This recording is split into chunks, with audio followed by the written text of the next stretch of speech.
Hello everyone, good morning. बेटा, आज हम लोग एनसीईआरटी की बुक वसंत से चैप्टर नंबर 10 झांसी की रानी, जिसकी कवित्री हैं सुभद्रा कुमारी चौहान, इस पाठ को जानेंगे। चूँकि यह पाठ बड़ा है तो इसको हम लोग 2 पार्ट में कर पढ़ेंगे, ठीक है। आज इस वीडियो में पहले के जो 9 कवित्त पंक्तियाँ हैं पार्ट वाइज करके उसको देखेंगे, ठीक। पहला है, सिंहासन हिल उठे राजवंशों ने भ्रिकुटी तानी थी, बूढ़े भारत में भी फिर से आई नई जवानी थी, गुमी हुई आज़ादी की कीमत सबने पहचानी थी, दूर फिरंगी को करने की सबने मन में ठानी थी, चमक उठी सन 57 में वह तलवार पुरानी थी, बुंदेले हर बोलों के मुँह हमने सुनी कहानी थी, खूब लड़ी मर्दानी वह तो झांसी वाली रानी थी। बेटा, यह कविता वीर रस से ओतप्रोत है, यानी वीर रस में भरी है, देशभक्ति की भावना से परिपूर्ण है। इसमें कवित्री कहती हैं, अंग्रेजों की गलत नीतियों के कारण समूचा देश, जो देसी शासक वर्ग थे, बहुत चिंतित थे और अपने शोषण और अपमान से राज परिवारों की भव में चढ़ गई थी, क्रोध से तन गई थी। बरसों की गुलामी ने जिस भारत को बूढ़ा और कमज़ोर कर दिया था, उसमें भी आज़ादी का नया जोश हिलोरे लेने लगा, यानी वो भी जवानी के गीत गाने लगा। सबको अपनी खोई हुई स्वतंत्रता का महत्व समझ में आने लगा और सब ने मिलकर निश्चय किया कि अब अंग्रेज़ों को यहाँ से दूर भगाना है, अब अपने देश से खदेड़ देना है। सन 1857 की लड़ाई में पुरानी तलवारें भी चमक उठी, उनके भी जो जंग थे वो भी साफ हो गए और मर्दों के साथ किसी मर्द की भांति वीरता से वह स्त्री भी खूब लड़ी। वह स्त्री कौन थी? झांसी की रानी, जिसके वीरता का गान हमें बुंदेलवासी सुनाते हैं। अगला है, कानपुर के नाना की मुँह बोली बहन छबीली थी, लक्ष्मीबाई नाम पिता की वह संतान अकेली थी, नाना के संग पढ़ती थी वह नाना के संग खेली थी, बरछी ढाल कृपाल कटारी उसकी यही सहेली थी, वीर शिवाजी की गाथाएं उसको याद जबानी थी, बुंदेले हर बोलों के मुँह हमने सुनी कहानी थी, खूब लड़ी मर्दानी वह तो झांसी वाली रानी थी। अब आगे कवित्री कह रही हैं, झांसी की रानी लक्ष्मीबाई अपने पिता की इकलौती संतान थी, अकेली संतान थी। बचपन में उसे नाना साहब छबीली कहते थे, क्योंकि यह बहुत सुंदर थी इसलिए उनको छबीली कहते थे। वे उसे अपनी मुँह बोली बहन भी मानते थे। वह बहुत सुंदर थी और नाना के साथ पढ़ती भी थी और खेलती भी थी। उनकी दोस्ती केवल बरछी ढाल कृपाल कटारी से थी। शिवाजी की वीरता की गाथाएं उनको जुबानी याद थी। बुंदेलखंड के वासी कहते हैं कि वह एक महान योद्धा थी।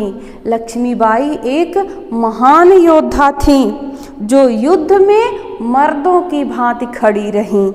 अगला है, लक्ष्मी थी या दुर्गा थी वह स्वयं वीरता की अवतार, देख मराठे पुलकित होते उनके तलवारों की वार, नकली युद्ध व्यूह की रचना और खेलना खूब शिकार, सैन्य घेरना दुर्ग तोड़ना ये थे उसके प्रिय खिलवाड़,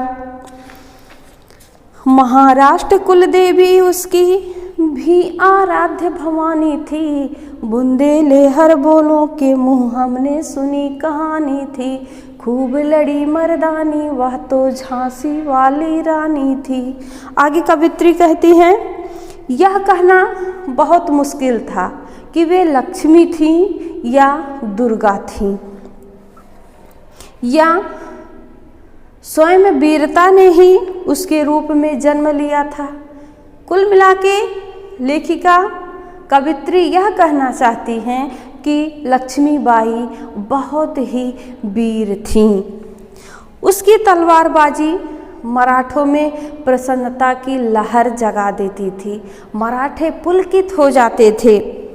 नकली युद्ध करना, व्यूह रचना, व्यूह तोड़ना, सैन्य घेरना, किले को तोड़ना, यही सब उनके बचपन के खेल थे। महाराष्ट्र की कुलदेवी जो कि दुर्गा भवानी हैं, इनकी भी आराध्य थी, यानी लक्ष्मीबाई भी दुर्गा की पूजा करती थी।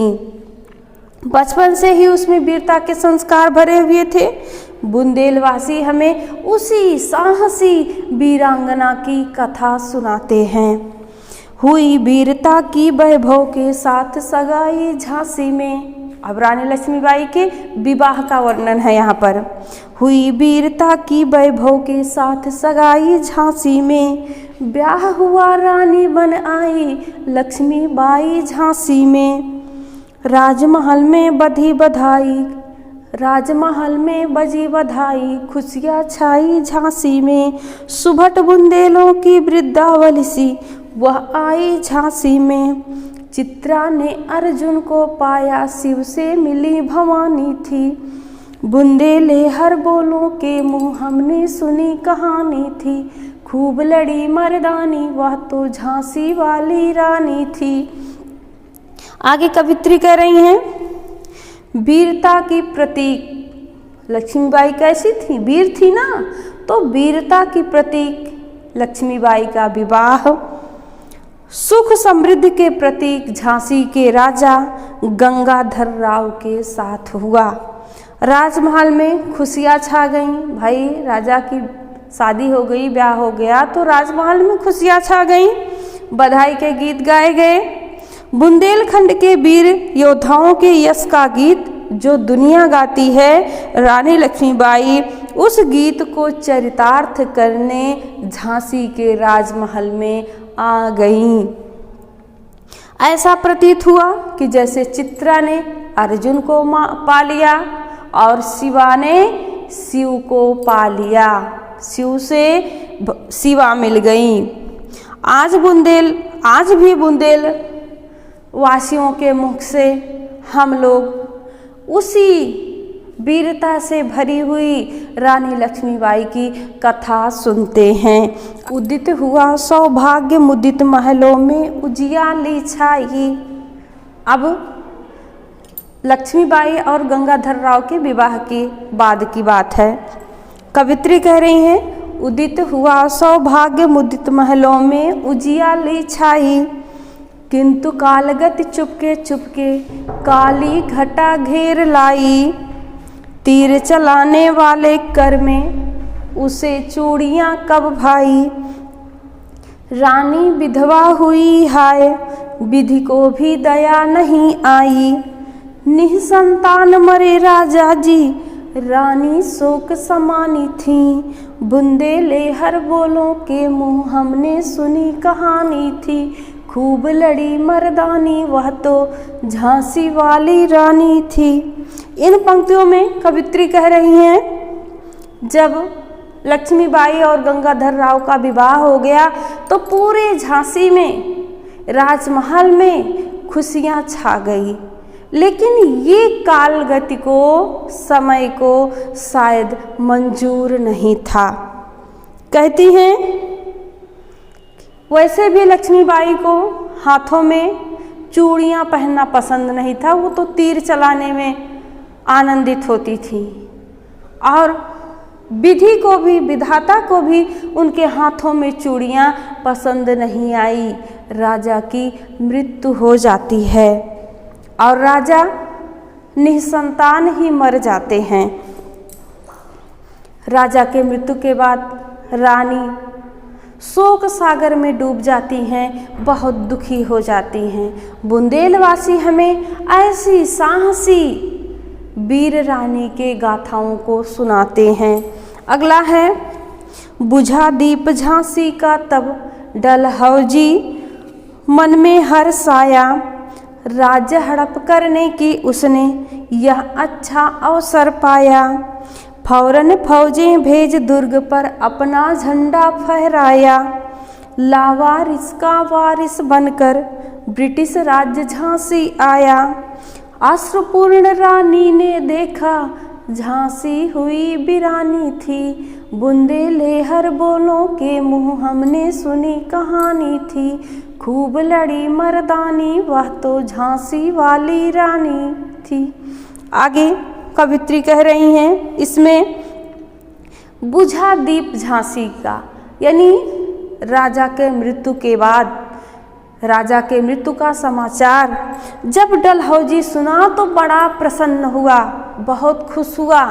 डलहौजी किसी भी राज्य को हड़प लेने में बहुत माहिर था, तो उसने सोचा कि अब तो राजा जी नहीं रहे तो झांसी राज्य भी हड़प करने में कोई दिक्कत नहीं है। उसने तुरंत ही ब्रिटिश फौज भेजकर और झांसी दुर्ग पर अपना झंडा लहरा लिया। उसने कहा, झांसी लावारिस है, अब मैं झांसी का वारिस हूँ। और रानी ने देखा कि उनके सामने ही उनकी झांसी वीरानी हो रही है, तो रानी अपने आंसुओं को पोंछकर तैयार हो जाती हैं। बुंदेलवासी हमें ऐसी ही वीर रानी के वीरता से भरे कहानियों को सुनाते हैं। अनुनय विनय नहीं सुनता है विकट फिरंगी की माया, व्यापारी वन दया चाहता था जब यह भारत आया। डलहौजी ने पैर पसारे अब तो पलट गई काया, राजाओं नवाबों को भी उसने पैरों ठुकराया। रानी दासी बनी यह दासी अब महारानी थी, बुंदेलहर बोलों के मुँह हमने सुनी कहानी थी। खूब लड़ी मर्दानी वह तो झांसी वाली रानी थी। इन पंक्तियों में कवित्री कह रही हैं, अनुनय विनय नहीं सुनता था। ये जो अंग्रेज होते थे किसी भी प्रकार का अनुनय विनय बातचीत नहीं सुनते थे। यही अंग्रेजों की माया थी। और यही अंग्रेज जब शुरुआत में भारत में व्यापार करने आए थे तब ये दया की भीख मांग रहे थे कि भाई हमको व्यापार करने की इजाज़त दे दो, हम व्यापारी हैं, व्यापार करना चाहते हैं। और जब व्यापार जमा लिए, अपना पैर जमा लिए, तो समूचा देश हड़प जा रहे हैं। अब अंग्रेज़ों ने अपना पैर पसार लिया है। राजाओं और नवाबों को भी उसने पैरों से ठुकरा दिया है, यानी अपने पैरों की धूल समझ लिया है। रानी दासी बनी। भारत में राजाओं की जो रानियां थीं, नवाबों की जो बेगमें थे, वे अब रानी से दासी बन गई हैं। और अंग्रेज़ों की जो औरतें थीं, पत्नियां थीं, अब वे महारानी बनती जा रही हैं। बुंदेलवासी हमें इसके साथ रानी लक्ष्मीबाई की वीरता की कहानी सुनाते हैं। अगला है, छिनी राजधानी दिल्ली की लिया लखनऊ बातों बात, उदयपुर तंजौर सतारा कर्नाटक की कौन बिसात। जबकि सिंध पंजाब ब्रह्म पर अभी हुआ था वज्र निपात, बंगाल मद्रास आदि की भी तो यही कहानी थी। बुंदेलहर बोलों के मुँह हमने सुनी कहानी थी। खूब लड़ी मर्दानी यह तो झांसी वाली रानी थी।